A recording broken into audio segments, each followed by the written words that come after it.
భారతదేశంలో పరీక్ష రాయడమే పరీక్షగా మారిన పరిస్థితి ఉంది. NEET, NET, inter, EAMCET, groups ఇలా పరీక్ష ఏదైనా ప్రతి ప్రశ్నాపత్రం లీక్ అవుతోంది. జాతిని నిర్మించే వారిని ఎంపిక చేసే పరీక్షల వ్యవహారం మొత్తం పైన పటారం లోన లొటారం అన్నట్టుగా మారింది. హమ్మయ్య, పరీక్ష రాసొచ్చాం, ఫలితాల కోసం ఎదురు చూస్తే చాలు అనుకునే పరిస్థితి లేదు. పరీక్ష కోసం ఏడాదంతా విద్యార్థులు పడిన శ్రమ, తమ పిల్లల చదువుల కోసం తల్లిదండ్రులు పడ్డ అష్ట కష్టాలన్నీ కూడా బూడిదలో పోసిన పన్నీరే. ఏ ప్రశ్నాపత్రం లీక్ అవుతుందో తెలియదు, ఏ పరీక్ష రద్దు చేస్తారో అంతకన్నా తెలియదు. మొత్తంగా అసలు విద్యార్థుల భవిష్యత్ ఏంటో అర్థం కాకుండా ఉంది. అంతా అగమ్య గోచరం.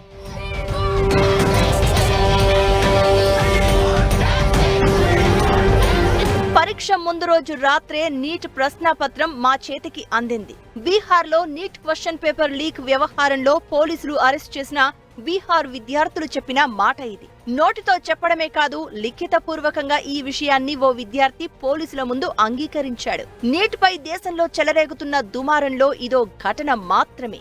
మే 5న నీట్ పరీక్ష జరిగిన దగ్గర నుంచి ప్రశ్నాపత్రం లీకులపై ఆరోపణలు వస్తున్నాయి. అయితే కేంద్రం మాత్రం ఈ ఆరోపణలను తోసిపుచ్చుతోంది. బీహార్ విద్యార్థుల అరెస్టుపై కేంద్ర విద్యాశాఖ మంత్రి ధర్మేంద్ర ప్రధాన్ స్పందించారు. విద్యార్థుల ప్రయోజనాల విషయంలో రాజీ పడే ప్రసక్తే లేదని తేల్చి చెప్పారు. బీహార్ ప్రభుత్వంతో మాట్లాడుతున్నామని తెలిపారు. దోషులు ఎవరైనా సరే వదిలిపెట్టబోమని, చర్యలు తీసుకుంటామని చెప్పారు.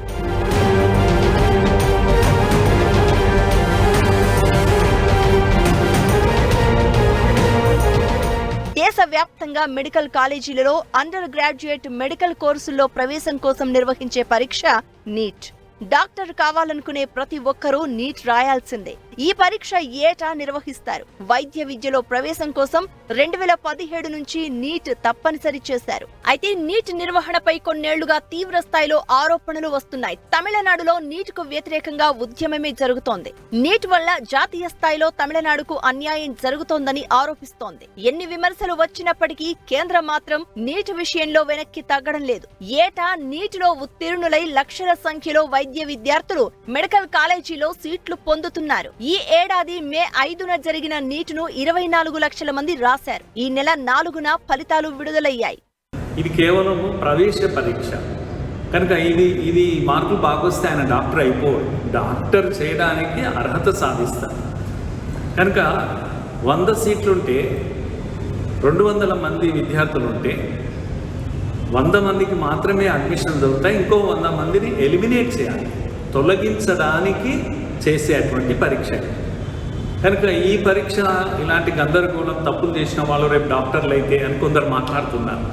డాక్టర్లు అయినా 5 ఏళ్ళు చదవాల్సిందే, మెడిసిన్ పాస్ కావాలి, చాలా పరీక్షలు ఉంటాయి. కనుక విషయం అది కాదు. క్వాలిటీ డాక్టర్ ఇది పడిపోతుంది, విషయం అది కాదు. 24 లక్షల మంది విద్యార్థులు పరీక్ష రాస్తున్నారు. ప్రపంచంలోనే అతిపెద్ద మ్యాసివ్ ఎగ్జామినేషన్ ఇది. ఎక్కడ ఇది జరగడం లేదు. చైనా కూడా 13 లక్షల మంది మాత్రమే రాస్తారు. కానీ ఒకే రోజు 2 గంటల్లో 24 లక్షల మంది విద్యార్థులు పరీక్ష రాసే ఎక్కడైనా జరుగుతుంది భూమిపైన అంటే అది భారతదేశంలోనే జరుగుతుంది. 67 మందికి ఫస్ట్ ర్యాంక్ వచ్చింది. ర్యాంక్ అంటేనే ఒకటే ఉంటుంది, ఫస్ట్ ర్యాంక్. అలాంటిది ఇద్దరికి సేమ్ మార్క్స్ వస్తే పోయినసారి ఇద్దరు వచ్చారు. 67 మందికి 770కి 770 మార్కులు ఎలా వస్తాయి? ఇది వివాదం. రెండవ వివాదం, సుమారుగా 1560 మంది వాళ్లకు గ్రేస్ మార్కులు ఇచ్చారు. గ్రేస్ మార్కులు ఎందుకు ఇచ్చారు అంటే వాళ్ళకు పేపర్ అందడం ఆలస్యమైంది, దాని కొరకు గ్రేస్ ఇచ్చారు. ఇదంతా బయటికి వచ్చేసరికి ఏం జరిగింది గందరగోళం అనేది అందరికీ భయం వేసింది. ఇవి ఇలా ఉండగా లీక్ జరిగింది అనేటువంటి ఇంకో విషయం. ఇది పొలిటికల్ స్కోరింగ్. లీక్ జరిగింది లేదు అనేది విచారణ జరిగితేనే తెలుస్తుంది. కనుక కోర్టు పరిధిలో ఉంది. కోర్టు చెప్పిన పని మేము చేస్తామని ప్రభుత్వం చెప్పింది. ఈ 1560 మందికి మళ్ళీ పరీక్ష పెట్టమన్నారు, గ్రేస్ మార్కులు రద్దు చేయమన్నారు. కోర్టు చెప్పింది కనుక మళ్ళీ పరీక్షకు వెళ్తున్నారు. మళ్ళీ పరీక్ష వచ్చాక వాళ్లకు ర్యాంక్ ఇస్తారు. అప్పుడు నార్మల్గా అడ్మిషన్స్ అయిపోతాయి ఇప్పుడున్న వరకైతే. పాఠ్య పుస్తకాల్లో మార్పులు, పరీక్ష కేంద్రాల్లో సమయం కోల్పోవడం వంటి వాటిని పరిగణలోనికి తీసుకుని 1563 మంది విద్యార్థులకు అదనంగా గ్రేస్ మార్కులు ఇచ్చారు. కొందరు విద్యార్థులు 100కు 100% మార్కులు సాధించారు. దీంతో నీట్ పరీక్షలో అక్రమాలు జరిగాయని, పేపర్ లీక్ అయిందని ఆరోపణలు మొదలయ్యాయి. దేశవ్యాప్తంగా ఇది హాట్ టాపిక్ గా మారింది. నీట్ పరీక్ష రద్దు చేయాలంటూ, కౌన్సిలింగ్ నిలిపివేయాలంటూ హైకోర్టులు, సుప్రీంకోర్టులో పిటిషన్లు దాఖలయ్యాయి. పిటిషన్ విచారణ సమయంలో సుప్రీంకోర్టు తీవ్రంగా ఆగ్రహం వ్యక్తం చేసింది. 0.001% నిర్లక్ష్యం ఉన్నా దాన్ని సకాలంలో పరిష్కరించాలని జాతీయ పరీక్షా మండలిని ఆదేశించింది. ప్రశ్నాపత్రం లీకేజీ, ఇతరాత్ర అక్రమాలు జరిగాయని, ఈ పరీక్షను రద్దు చేయాలని కోరుతూ దాఖలైన పిటిషన్లపై సమాధానం ఇవ్వాలని కేంద్ర ప్రభుత్వాన్ని, ఎన్టీఏను ఆదేశించింది. వ్యవస్థను మోసం చేసే వ్యక్తి వైద్యుడైతే సమాజానికి ఎంత హానికరమో ఆలోచించాలని హెచ్చరించింది. ఎంబీబీఎస్, బీడీఎస్, ఇతర కోర్సుల్లో ప్రవేశాలకు నిర్వహించే కౌన్సిలింగ్ ప్రక్రియ నిలిపివేసేందుకు మాత్రం నిరాకరించింది. ఇంత పెద్ద దేశంలో మీరు నీట్ అనే పరీక్ష నిర్వహించి 24 లక్షల మంది పరీక్ష కూర్చుంటే అది ఎక్కడో ఒక చోట ఏదో పొరపాటు జరిగితే మొత్తం దేశమంతా ఎఫెక్ట్ అవుతుంది. ఇవాళ జరిగింది ఈ పేపరు లీక్ అవుట్ ఎక్కడ జరిగింది అనేది ఇంత పూర్తిగా మనకు బయటికి రాలేదు. కానీ ఒక్క ప్రాంతంలో లేదా ఒక్క జిల్లాలో ఒక పేపరు లీక్ అవుట్ అయింది అనే బయటకు వస్తే మొత్తము 24 లక్షల మంది పిల్లలు సఫర్ అవుతున్నారు. ఎందుకు మీరు దేశ స్థాయిలో పోటీ నిర్వహిస్తున్నారు? అన్ని రాష్ట్రాల్లో విద్యారంగము అంత అడ్వాన్స్ కాలే. ఢిల్లీలో ఉన్నంత విద్య క్వాలిటీ కానీ, ఢిల్లీలో ఉండేట అవకాశాలు కానీ వేరే రాష్ట్రాలు లేవు. ప్రతిదీ ఢిల్లీ నుంచి జరపాలి అనేది ఏదైతే వాళ్ళు నిర్ణయం తీసుకున్నారో అది పని చేయదు. నా దృష్టిలో ఏ రాష్ట్రంలో ఉండేటువంటి మెడికల్ సీట్స్, ఇంజనీరింగ్ సీట్లు ఆ రాష్ట్రం వాళ్ళు పోటీ పడినివ్వండి. ప్రభుత్వము పునరాలోచించి ఏ రాష్ట్రానికి ఆ రాష్ట్రము తమ పరీక్షలు నిర్వహించుకునే పద్ధతి మళ్ళీ వెనక్కి రావాలి. ఎక్కడైనా రాష్ట్రంలో పొరపాటు జరిగితే ఆ రాష్ట్రంలోనే పిల్లలు ఎఫెక్ట్ అవుతారో మళ్ళీ పరీక్ష నిర్వహించుకుంటారు. కానీ బీహార్లో పేపర్ లీక్ అవుట్ అయితే మీరు ఇక్కడ తెలంగాణ రాష్ట్రంలో పిల్లలు ఎందుకు సఫర్ కావాలి? సెంట్రలైజ్డ్ ఎగ్జామినేషన్ సిస్టమ్ అనేది పని చేస్తుందా లేదా అనేది మొత్తంగా ఈ విధానాన్ని పునరాలోచించవలసినటువంటి అవసరం ఉంది. నీట్ నిర్వహణలో అక్రమాల ఆరోపణలపై దర్యాప్తు జరుగుతోంది. బీహార్, హర్యానా, గుజరాత్లో అరెస్టులు జరిగాయి. బీహార్ విద్యార్థులు పోలీసులకు వాంగ్మూలం ఇచ్చారు. పరీక్ష ముందు రోజు తమకు ప్రశ్నాపత్రం అందిందని, ఆ పేపర్, పరీక్షలో ఉన్న ప్రశ్నాపత్రం ఒకటే అని విద్యార్థులు తెలిపారు. మరోవైపు ఈ వ్యవహారంపై దేశవ్యాప్తంగా విద్యార్థి సంఘాలు, విపక్షాలు ఆందోళన నిర్వహించాయి. కాంగ్రెస్ దేశవ్యాప్తంగా నిరసన ప్రదర్శనలు జరిపింది. ఇలాంటి అక్రమాలు పరీక్షల విశ్వసనీయతను దెబ్బతీస్తాయని కాంగ్రెస్ నేతలు హెచ్చరించారు.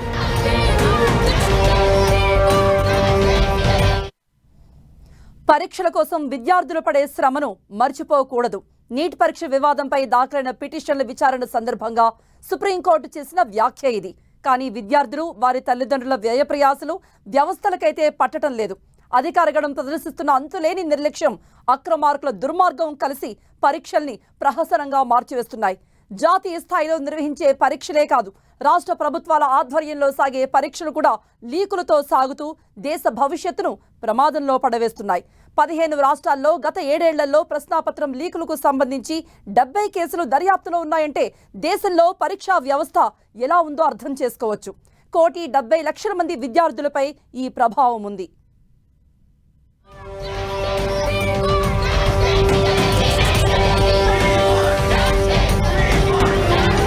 విద్యార్థులు ఎంతో కష్టపడి చదువుతారు. రాత్రి పగలు తేడా లేకుండా పరీక్షల కోసం సన్నద్ధమవుతారు. తమ పిల్లలు పరీక్షల్లో పాస్ అయ్యేందుకు, ఉన్నత స్థానానికి ఎదగడానికి కావలసిన మార్కులు సంపాదించుకునేందుకు తల్లిదండ్రులు ఎన్నో వ్యయ ప్రయాసలు కోరుస్తారు. కానీ చివరకు ఏం జరుగుతోంది? డబ్బులు వెదజల్లో, పలుకుబడి ఉపయోగించో కొందరు ప్రబుద్ధులు ప్రశ్నాపత్రం కొనేస్తారు. లీకులు సృష్టించి కష్టపడి చదివిన విద్యార్థులకు భవిష్యత్తు లేకుండా చేస్తున్నారు. ఈ లీకేజీలకు, అక్రమాలకు కారణం వ్యవస్థీకృత నిర్లక్ష్యమేనన్న ఆరోపణలు వ్యక్తమవుతున్నాయి.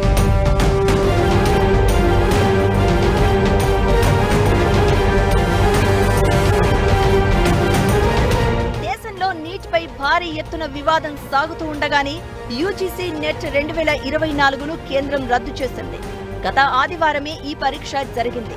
పెన్ను పేపరు విధానంలో జరిగిన ఈ పరీక్షలో జరిగిన అవకతవకలపై సిబిఐ దర్యాప్తుకు కేంద్రం ఆదేశించింది. 2 షిఫ్టుల్లో జరిగిన పరీక్షల్లో అవకతవకలు జరిగాయి అనడానికి ప్రాథమిక ఆధారాలున్నాయని యూజీసీకి నివేదిక అందింది. కేంద్ర హోంశాఖ ఆధ్వర్యంలో పనిచేసే సైబర్ నేర విచారణ సమన్వయ కేంద్రానికి చెందిన జాతీయ సైబర్ నేర హెచ్చరికల విశ్లేషణ విభాగం ఈ నివేదిక ఇచ్చింది. దీంతో పారదర్శకత, విశ్వసనీయత కోసం పరీక్షను రద్దు చేస్తున్నట్లు కేంద్ర విద్యాశాఖ ప్రకటించింది.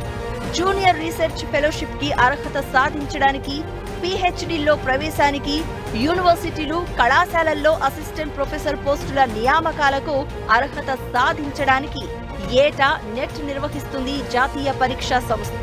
ప్రతిష్టాత్మకమైన ఒక పరీక్షను ప్రభుత్వం సక్రమంగా నిర్వహించలేకపోయింది. ఈ పరీక్షల నిర్వహణలో ఇన్ని లోపాలు ఇవాళ మనకు బయటపడ్డాయి. పేపర్ లీక్ అయిందని 35-40 లక్షలకు అమ్ముకున్నారని దాన్ని ఒక్కొక్క పేపర్ను ఇవాళ మనకు స్పష్టంగా తెలుస్తా ఉన్నది.